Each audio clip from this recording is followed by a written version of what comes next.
बच्चों, कल आपको आबीयू के सवाल कराए जा रहे थे। उसी क्रम में कुछ और सवाल आपको कराए जाएंगे। देखिए, यहाँ पर ये जो छठा सवाल है, इसमें ये बोल रहा है कि यदि x minus 5 minus 1 102 021 203 x4 1 equal to 0 है तो x की वैल्यू ज्ञात कीजिए, x का मान ज्ञात कीजिए। सन 2018, 17, 16 3 साल ये सवाल आया हुआ है, इम्पोर्टेंट सवाल है। देखिए, सबसे पहले हमने क्या किया, पूरा व्यंजक लिखा। इस व्यंजक को लिखने के बाद में पहले हमें क्या करना है कि ये जो पहला वाला हमारा यहाँ पर हमें 3 आबीयू दिए गए हैं। पहला आबीयू 1 इंटू 3 का है, मतलब एक रो है और 1 2 3 कॉलम है, ठीक। और दूसरा वाला जो है वो 3/3 का है, 3/3 का है। तो पहले हमें इनको मल्टीप्लाई कर लेना है। ये सेम टू सेम हम इनकी मल्टीप्लाई कर सकते हैं, ठीक है। तो हम सबसे पहले इसको मल्टीप्लाई कर लेंगे। देखिए कैसे करेंगे, पहली रो पहला कॉलम, पहली रो दूसरा कॉलम, पहली रो तीसरा कॉलम, ठीक। तो पहले x से 1 को मल्टीप्लाई किया, फिर -5 से 0 को, फिर -1 से 2 को मल्टीप्लाई किया। तो ये मल्टीप्लाई हमने यहाँ पे लिख लिया, ठीक। इसी तरीके से हमने क्या किया, अब पहली रो दूसरा कॉलम यानी x को 0 से किया, -5 को 2 से किया और -1 को 0 से किया। फिर इसी तरीके से हमने क्या किया, पहली रो तीसरा कॉलम, x को 2 से किया, -5 को 1 से किया और -1 को 3 से किया। फिर हमने इसको यहाँ पे लिख लिया, ये पहला, ये दूसरा और ये तीसरा। जब इन तीनों को देखा तो ये x एकम x -0 और माइनस के 2, तो ये x -2 आ गया। इसी तरीके से ये वाला हिस्सा जो है वो -10 आ गया। इसी तरीके से ये वाला हिस्सा जो है 2x -8 आ गया। और अभी देखिए हमने पहले 2 को मल्टीप्लाई कर लिया, अभी लास्ट वाला और बचा हुआ है। तो इस पहले अब ये इन दोनों की मल्टीप्लाई करनी है, पहली रो पहला कॉलम। तो x -2 को गुणा किया x से, x² -2, ठीक है। फिर उसके बाद में -10 को गुणा किया 4 से, ठीक है। और फिर 2x को गुणा किया 1 से, 2x -8 को गुणा किया 1 से। और फिर इस तरीके से यहाँ पे तुम्हारा ये मान आया, x से गुणा किया x² -2x। फिर उसके बाद में जो है हमने इसमें गुणा किया किससे, 4 से, तो 4 धाई 40। फिर 2x -8 की गुणा की गई है किससे, 1 से, तो इतना ही आ गया। तो इस तरीके से हमको ये प्राप्त हुआ।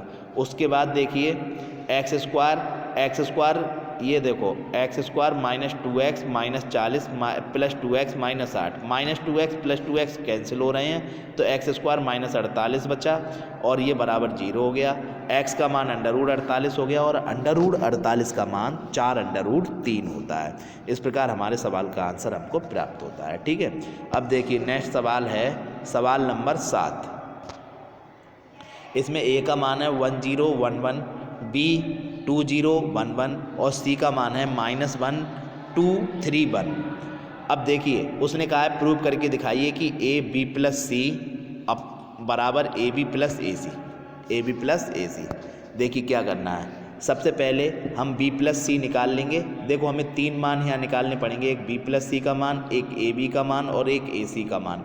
देखिए सबसे पहले हम b + c निकालते हैं। b का मान लिखा, c का मान लिखा, 2 को -1 के साथ जोड़ दिया, 1 आ गया, 0 को 2 के साथ जोड़ दिया, 2 आ गए, 1 को 1 के साथ जोड़ दिया, 3 के साथ जोड़ दिया, 4 आ गए, 1 को 1 के साथ जोड़ दिया, 2 आ गए। अब हम बायां पक्ष यहाँ सॉल्व कर लेंगे।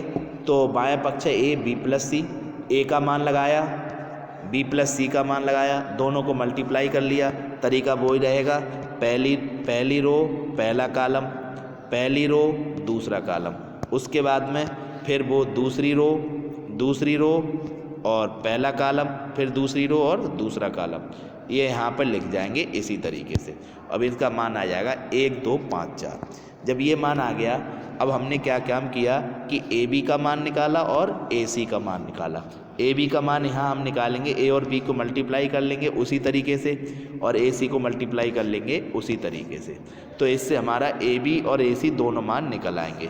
अब हम RHS लेंगे AB + AC, तो ये AB का मान, ये AC का मान, दोनों को जोड़ेंगे, दोनों को जोड़ने से हमारा आंसर आएगा 1 2 5 4। और यही सेम टू सेम आंसर जो यहाँ मान आया है वही वैल्यू यहाँ पर भी आई थी। तो समीकरण 1 और 2 को अगर हम तुलना करेंगे तो ए बी प्लस सी बराबर ए बी प्लस ए सी हो जाएगा। इसी तरीके से देखिए यहाँ पर एक जो सवाल नंबर 8 है, इसमें ए का मान है, बी का मान है, ए का मान है, बी का मान है। तो हमें सिद्ध करना है A B is not equal to B A. तो पहले हम ए बी को जोड़ेंगे, फिर बी ए को जोड़ेंगे और मल्टीप्लाई करेंगे और देखेंगे ये दोनों बराबर नहीं आएंगे। ये ऐसे ही करना है आपको। इसी तरीके से सवाल नंबर 9 भी करना है, ये भी तुम्हारा होमवर्क रहेगा। ठीक है, सवाल नंबर 8, सवाल नंबर 9 ये दोनों होमवर्क रहेंगे। ठीक, अब अगला सवाल देखते हैं। अगला सवाल है तुम्हारा 10वां सवाल कि अगर a बराबर अगर a बराबर 1 0 -1 2 1 3 और 0 1 1 है तो सत्यापित कीजिए कि a स्क्वायर प्लस a बराबर a प्लस आई, और i क्या है 3 गुणा 3 कोटि का तत्समक अवयव है। यानी कि i का मान जो होगा 1 0 0 0 1 0 0 0 1 ये होना चाहिए। क्या होगा? इतना होगा। ठीक, अब देखिए हम लोग सबसे पहले ए स्क्वायर निकालते हैं। ए स्क्वायर का मतलब ए और ए की मल्टीप्लाई, दोनों का हमने मल्टीप्लाई किया। तरीका वही रहने वाला है कि पहली रो पहला कालम, पहली रो दूसरा कालम, पहली रो तीसरा कालम। इसी तरीके से दूसरी रो का तीसरी रो का हम गुणा कर लेंगे। जब ये गुणा करेंगे तो ए स्क्वायर का मान आएगा 1 -1 -2 4 4 4 2 2 2 4। ये आ गया हमारा आंसर। अब देखिए अब हम a प्लस आई निकालेंगे। तो a का मान है 1 0 -1 2 1 3 0 1 1, ये a का मान है। और इसमें i जोड़ेंगे 1 0 0 0 1 0 और 0 0 1, सबको जोड़ेंगे हमारा ये आंसर आ जाएगा 2 0 -1 2 2। मतलब पहले अवयव से पहला अवयव, दूसरे से दूसरा, इसी तरीके से सारे अवयव जुड़ जाने हैं। ठीक है, अब ये a प्लस आई आ गया। अब हम LHS लेंगे, और LHS क्या है? a square plus A. LHS क्या है? a स्क्वायर प्लस ए। अब इसकी वैल्यू निकालेंगे, इसकी वैल्यू दोनों को जोड़ेंगे तो हमारा ये आंसर आएगा। ठीक है, ये हमारा a स्क्वायर का मान, ये a का मान, दोनों को जोड़ लो, दोनों को जोड़ के ये आंसर हमारा आ जाएगा। और जब ये वाली वैल्यू आ जाएगी तब हम RHS लेंगे, राइट हैंड साइड लेंगे। और राइट हैंड साइड क्या है? a plus 1। क्या है? a plus 1। तो a का मान लगाएंगे, a प्लस आई का मान लगाएंगे, और इन दोनों को जब जोड़ेंगे तो हमारा ये व्यंजक प्राप्त होगा, और ये व्यंजक a स्क्वायर प्लस a के बराबर ही आएगा। ठीक है, तो इससे ये प्रूव होता है कि a स्क्वायर प्लस a का मान a प्लस आई के बराबर होता है। ठीक, अब देखिए नेक्स्ट सवाल है सवाल नंबर 11। इसमें थोड़ा काम आपको करना भी पड़ेगा। देखिए a का मान कितना है? 2 0 1 2 1 3 1 -1 0, a स्क्वायर माइनस 5a और प्लस 6i का मान बताइए। तो सबसे पहले तो हमने a स्क्वायर की वैल्यू निकाल ली। ठीक, उसके बाद 5a, तो हमने पूरा व्यंजक ले लिया, a square minus 5a plus 6i। तो a स्क्वायर की वैल्यू लगाई 5a, मतलब a को 5 से मल्टीप्लाई कर लिया, 5 दूनी 10 5 0 0 5 एकम 5, और फिर उसके बाद 6i, तो 6i की वैल्यू कर ली। अब सारी चीज़ों को जोड़ लो, और जोड़ने से जो है हमको 5 और 10 15 और 6 21, तो इस तरीके से हमको ये 5 माइनस ये चीज़ जुड़ेगी, ये माइनस होगी और ये वाली फिर जुड़ जाएगी। तो 5 में 5 और 6 11, 11 में से 10 गए तो कितना बचा? 1 बचा। इसी तरीके से सारे पदों को हम सॉल्व कर लेंगे और हमको एक आंसर जो है इसमें प्राप्त हो जाएगा। अब देखिए ये इस तरीके से हमारा आज का काम होता है। कल आपको इसके बारे में कुछ और सवाल कराए जाएंगे। धन्यवाद।